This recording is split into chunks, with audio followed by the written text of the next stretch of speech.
Hi, this is Casey with Snake River Seed Co-op with another installment of why I love fall gardening more than I love spring gardening. So we are in a neglected corner of my yard where I have let parsnips go to seed and just seed themselves out in the late summer, which you could mimic this by actually seeding parsnips in the fall.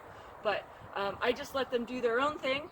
And every year in May in March and April, I get to dig up my favorite spring treat, which are these beautiful little parsnips. They're like a cross between like a carrot and a potato. They have a beautiful flavor, and I like to roast them with onions and garlic. Make a little foil pouch and cook them in the fire, or just roast them on the stove.